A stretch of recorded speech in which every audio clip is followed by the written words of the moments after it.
Bienvenue à toutes et à tous. Aujourd'hui, on va explorer des courants, parfois un peu contradictoires, qui agitent le monde de la tech. Bonjour, oui, on va se pencher sur une analyse, disons, assez radicale. C'est ça, tiré d'une source vidéo qui a un ton très affirmé.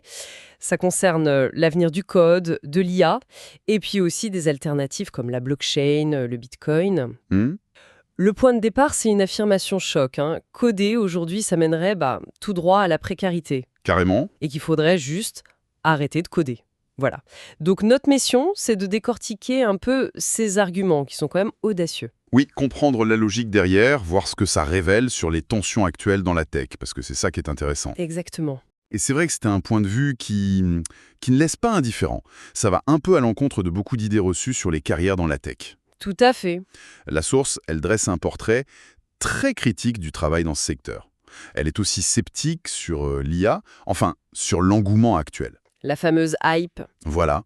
Elle soulève aussi des inquiétudes géopolitiques et surtout, elle présente le Web3 et le Bitcoin comme la solution, l'issue viable. On va essayer de démêler tout ça. Parfait. Alors, commençons par la critique du codage des emplois tech. La source décrit des conditions de travail assez sombres, non? Oui, c'est le mot. On parle d'équilibre vie pro-vie perso sacrifié, l'exemple classique, les 2 semaines de congé aux États-Unis, ou devoir demander une autorisation pour un simple rendez-vous chez le médecin. Mhm. Le retour forcé au bureau aussi, c'est pointé du doigt. L'exemple de Google qui imposerait 3 jours par semaine. Oui, Et la source, elle y va fort, elle parle de corvée d'esclaves moderne. c'est fort comme terme, oui. Et cette critique, elle repose sur quoi selon la source? Sur une logique de pression et de réduction des coûts. Ah, Elle cite un commentaire qui serait de Sergey Brin, de Google, qui aurait vanté les semaines de 60 heures, voire 72 heures si on pense au modèle 986 chinois. 9h-21h, 6 jours sur 7. C'est ça, et souvent sans compensation pour les heures sup pour les cadres, les fameux exempted workers aux États-Unis, en gros ceux qui n'ont pas droit aux majorations. D'accord. Et selon la malice de la source, ce durcissement, ça servirait à quoi? À dégager des fonds énormes pour l'IA. Au détriment des employés, donc. Quitte à rogner sur les avantages. Moins de budget pour les bureaux, moins d'efforts pour attirer les talents avec des bunnies, des avantages matériels, quoi. C'est une vision assez négative, hein, quand même. Et il y a aussi les licenciements massifs que la source mentionne. Intel, Meta. Oui, elle cite des chiffres assez brutaux. 20% chez Intel, ça ferait 20 000 personnes. Des coupes chez Meta aussi. Hmm. Et puis, elle s'appuie sur des témoignages trouvés sur Reddit, sur des forums de carrière informatique.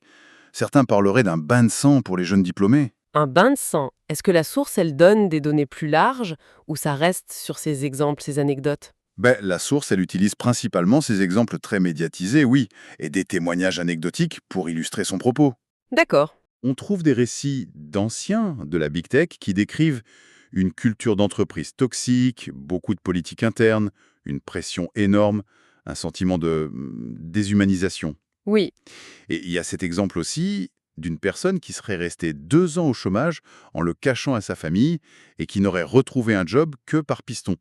Ça souligne la difficulté du marché actuel, toujours selon cette perspective, hein. Je vois. Et au-delà des conditions de travail, la source pointe aussi une concurrence qui s'accroît. Exactement. La source décrit un environnement devenu chaotique, un véritable bazar concurrentiel, comme elle dit. Un bazar chaotique. Oui, d'un côté, l'IA, présentée comme une menace directe. Elle relaie une prédiction qui viendrait d'Eric Schmidt, l'ex-PDG de Google, Ah oui. qui aurait dit que l'IA remplacerait bientôt la majorité des programmeurs. Elle va même jusqu'à dire que les modèles actuels seraient déjà meilleurs que 60 à 70% des codeurs humains. Ah quand même. 60-70%. C'est audacieux comme affirmation. Sans citer d'études précises, j'imagine. Non, pas d'études citées pour appuyer ce chiffre précis. Elle évoque même Barack Obama pour suggérer que l'initiative Apprendre à coder, c'était dépassé en gros. D'accord. Et l'autre source de concurrence, c'est quoi? L'autre volet, c'est la concurrence humaine plus classique, on va dire, les visas de travail, comme le H1B aux États-Unis. Oui, pour les travailleurs étrangers spécialisés. Voilà. Et puis, l'externalisation massive, l'outsourcing. L'exemple donné, c'est Apple qui déplacerait la production d'iPhone en Inde plutôt qu'aux US. Pourquoi? Parce que les travailleurs américains seraient jugés trop chers et trop activistes, trop revendicatifs. Hmm. Donc tout ça mis bout à bout, ça brosse le portrait d'un marché de l'emploi tech saturé, sous pression. Enfin, c'est l'analyse très critique de la source. D'accord. Bon, après cette charge contre l'emploi tech traditionnel, la source s'attaque à l'IA elle-même. Elle remet en cause tout l'engouement actuel. Elle parle de hype. C'est ça. L'argument principal, c'est que l'innovation technologique, elle stagnerait depuis une dizaine d'années. Ah bon? Oui, et donc l'IA actuelle, ce serait une sorte de tentative désespérée, la dernière carte à jouer, après l'échec, toujours selon la source, des précédentes grandes révolutions annoncées. C'est-à-dire? Le Web 3 dans sa première version, les NFT, le métaverse, la VR/AR, toutes ces vagues qui n'auraient pas tenu leurs promesses en fait. Mais le scepticisme de la source, il ne s'arrête pas à la critique de l'emballement. Elle avance des arguments techniques assez précis pour dire que l'IA actuelle, elle ne serait pas si révolutionnaire que ça sous le capot. Tout à fait. La source affirme qu'on ne voit aucun progrès réel vers une intelligence artificielle générale, l'AGI. Cette IA un peu mythique, capable de faire n'importe quelle tâche intellectuelle humaine. Hmm. Les fameuses LLM, les grands modèles de langage type ChatGPT, ce ne seraient en fait que de gigantesques modèles statistiques, très forts pour reconnaître des motifs complexes, le pattern matching, et donc simuler l'intelligence. Simuler, mais pas posséder l'intelligence. Voilà. Elle cite d'ailleurs un papier d'Anthropic pour appuyer ça. Pire, les agents IA, ceux qui sont censés pouvoir utiliser des outils logiciels, ils ne feraient que halluciner cette utilisation, sans réelle compréhension. En sophistiqué, sans vraie intelligence. C'est l'idée défendue, oui. Une sorte de perroquet statistique très doué, mais sans vraie compréhension derrière. Elle relaie aussi un point de vue qui serait de Yann Lequin, de Meta AI. Ah oui, une figure connue. Oui, qui rappellerait que l'histoire de l'IA est pleine d'enthousiasmes excessifs pour des paradigmes qui finissent par décevoir. Et Lequin, il se montrerait même désintéressé par les LLM actuels. Trop simpliste. Il faudrait de meilleures approches pour le raisonnement. D'accord. Et pour illustrer ce manque de confiance dans l'avenir porté par l'IA, la source prend l'exemple du rachat massif d'actions par Google, 70 milliards de dollars. L'interprétation est assez directe, non? Oui, elle est très directe et plutôt négative. La source interprète ça comme un aveu d'impuissance. Google ne saurait plus où investir cet argent de manière productive. Ah. Ni dans la fabrication de puces IA à grande échelle, ni dans des embauches massives pour des projets comme les voitures autonomes. En gros, faute de vision claire ou de projets internes assez convaincants, Google préférerait rendre l'argent aux actionnaires. C'est une interprétation assez cinglante quand même. C'est très cinglant. Est-ce qu'il y a d'autres points de vue possibles que la source ignore? Probablement, mais ce n'est pas ce qu'elle met en avant, clairement. D'accord. Donc cette vision pessimiste de la tech est posée. Et ensuite, la source ajoute une couche d'inquiétude, liée à la géopolitique, à l'économie mondiale. Absolument. Elle met en avant l'impact de ce qu'elle voit comme une tendance à la déglobalisation, aux tensions commerciales qui montent. Hmm. Les tarifs douaniers sont évoqués, la position de Trump sur les taxes sur les produits chinois qu'il maintiendrait, et un point critique soulevé, la dépendance énorme vis-à-vis de la Chine pour le raffinage des terres rares. Et ça, c'est important, pourquoi déjà? Parce que ces métaux sont essentiels pour plein de technologies de pointe, surtout la robotique. Le robot Optimus de Tesla est cité. Et selon la source, reconstruire une capacité de raffinage indépendante, ça prendrait 20 à 30 ans. Ah oui, mais c'est énorme. Et les conséquences concrètes de ces tensions sur les chaînes d'approvisionnement, ce serait quoi? La source pointe une baisse déjà visible du transport de conteneurs entre la Chine et les grands ports, comme Los Angeles. Elle cite une chute de 30% sur un an. Déjà. Oui. Et une prévision encore plus alarmante. Moins 60% par le PDG de Flexport, une grosse boîte de logistique.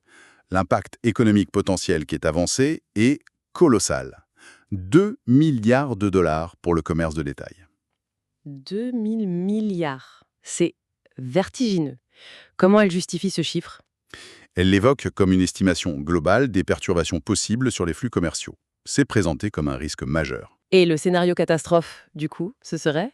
Le risque évoqué, c'est des rayons de magasins vides, un peu comme on a vu pendant certaines phases de la pandémie, Oui. et logiquement derrière, une vague de licenciements, de faillites d'entreprises qui dépendent de ces approvisionnements. Et face à ce risque économique, le conseil de la source est simple et martelé. Préserver son capital, le fameux capital preservation. C'est-à-dire, en gros, rester liquide, éviter les investissements risqués, garder du cash ou des actifs jugés sûrs. D'accord, donc face à ce tableau plutôt sombre pour la tech tradie et l'économie mondiale, où est-ce que la source voit une issue là? une sorte de salut. C'est là qu'elle bascule vers le Web 3 et le Bitcoin. Exactement. Le Web 3 est présenté comme le bon chemin dont l'industrie tech aurait été détournée. Elle pense surtout à la finance décentralisée, la DeFi. La DeFi, oui.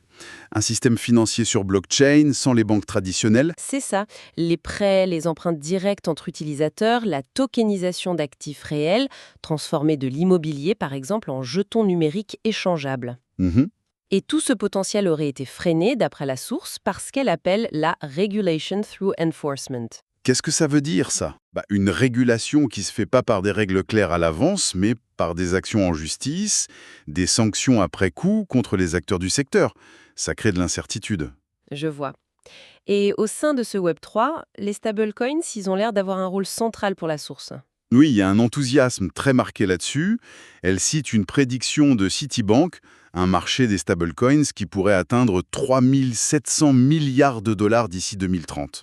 3 700 milliards. Oui, c'est une multiplication par quasi 20 par rapport à la valo actuelle qui est autour de 200 milliards. Ces stablecoins deviendraient même des gros détenteurs de dettes américaines, de bons du trésor. Ah oui. Et elle souligne aussi la rentabilité pour ceux qui émettent ces stablecoins. Tether, par exemple, aurait fait 13 milliards de dollars de profit l'an dernier. Comment? Principalement grâce aux intérêts qu'il touche sur les réserves, souvent des bons du trésor, qui garantissent la valeur du stablecoin. C'est un business très profitable apparemment.